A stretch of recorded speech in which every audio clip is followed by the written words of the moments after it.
வணக்க மக்களே, சற்றுமுன் கிடைக்கப்பட்ட மிக முக்கிய தகவல் ஒன்று வெளியாகி இருக்கிறதாம். போனில் ராமதாஸ் சொன்ன அந்த ஒரு வார்த்தையா உடனே பதில் தந்த ஸ்டாலின், திமுக கூட்டணியில் மாற்றம் என்ன? வாங்க வீடியோவை முழுமாக்கலாம். அதாவது விரைவில் 2026 சட்டமன்ற தேர்தலானது தமிழகத்தில் நடக்கக்கூடிய இன்னும் 2 மாத காலம் மட்டுமே இருக்கும் நிலையில்தான் அனைத்து கட்சிகளுமே தங்கள் கூட்டணி தொகுதி பங்கிடல அரசியலில் மும்பாரமாக செயல்பட தொடங்கிவிட்டதா. ஆனால் இதுவரை கண்டிராத ஒரு புதிய அரசியல் என்பது கணக்கை நோக்கிதான் தமிழகத்தில் அரசியல் களமானது நகர்ந்து கொண்டிருக்கிறதா. வழக்கமாக இருமுனை போட்டி என்பது மாறி இப்பொழுது பலமுனை போட்டிகளுக்கான சான்ஸை நிறைய தென்படுகிறதா. தமிழகத்தில் கண்டிப்பாக 4 முனை போட்டி நிலவக்கூடிய சூழல் தான் உருவாகி கொண்டிருக்கிறது.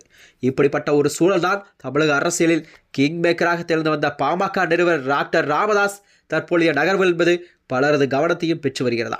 கூட்டணி தொடர்பாக அவர் இன்னும் என்ன முடிவுகள் எடுக்கப் போகிறார் என்பது ஒரு கேள்விக்குறியாக பார்க்கப்படுகிறது. இதுவரை இல்லாதது, அதாவது ஒரு விசித்திரமான சங்கடத்தில் பாமக சிக்கியுள்ளதாம். அன்புமணி ராமதாஸ் இடையே தந்தை மகன் உட்கட்சி விவகாரம் என்பது நாளுக்கு நாள் தீவிரமடைந்தது. இந்த வகையில்தான் அதிமுகவில் எடப்பாடி பழனிசாமி தரப்பு காட்டும் பிடிவாதம் என்பது பாஜகவுடனான நெருக்கம் காரணமாக தான் ராமதாஸ் தரப்புக்கு அங்கு கதவுகள் எல்லாம் அடைக்கப்பட்டதாக கூறப்படுகிறதா. அதே போலதான் திமுக கூட்டணியிலும் விசிக நேரடி எதிர்ப்பு மற்றும் பழைய கசப்பான சம்பவங்களை காரணமாக ஆரம்பத்திலிருந்தே ராமதாஸுக்கு இடம் மறுக்கப்பட்டு வருகிறது. இப்படி ஒரு இக்கட்டான நிலையில்தான் டாக்டர் ராமதாஸ் அவர்கள் தற்போது சிக்கி தவிப்பதாக அரசியல் வட்டாரத்தில் பேசப்படுகிறது. இதனைத் தொடர்ந்தான் அடுத்து என்ன செய்வதென்று, அதாவது மகள் ஸ்ரீ காந்தி, கட்சியின் சீனியர் தலைவர் ஜி.கே. மணி ஆகியோருடன் ஒரு தீவிர ஆலோசனையில் ராமதாஸ் மேற்கொண்டு வருகிறாராம்.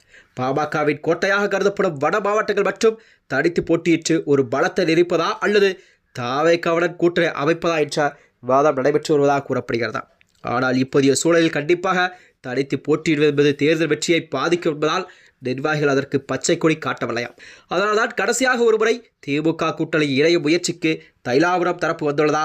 ஒருவேளை அது முடியாத பட்சத்தில் தான் கண்டிப்பாக பாமக நிறுவனர் ராமதாஸ் அவர்கள் தாவேக்காவுடன் இணைய அதிக வாய்ப்பு இருப்பதாக பேசப்படுகிறது. இந்நிலையில்தான் திமுகவின் முக்கிய புள்ளி ஒருவரின் மூலமாக முதல்வர் ஸ்டாலின் அவர்கள் டாக்டர் ராமதாஸ் போனில் பேசியதாக தகவல் ஒன்று கசிந்துள்ளது.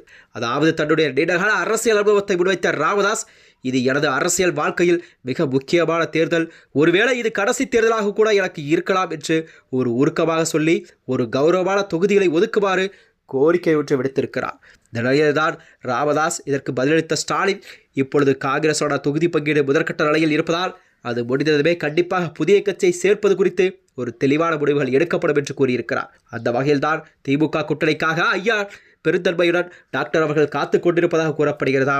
அது மட்டுமின்றி வருகின்ற 2026 சட்டமன்ற தேர்தலானது ஓபிஎஸ், ராமதாஸ், பிரேமலதா என பலரும் வரிசை கட்டி திமுக பக்கம் நிற்க செங்கோட்டையன் போன்ற மூத்த தலைவர்கள் திரைமறு முயற்சிகளால் தமிழக அரசியலிலே இன்னும் ஒரு சில வாரங்களில் ஒரு மிகப்பெரிய மாற்றம் கண்டிப்பாக நடக்கக்கூடும் என்பதை தெளிவுபடுத்துகிறதா.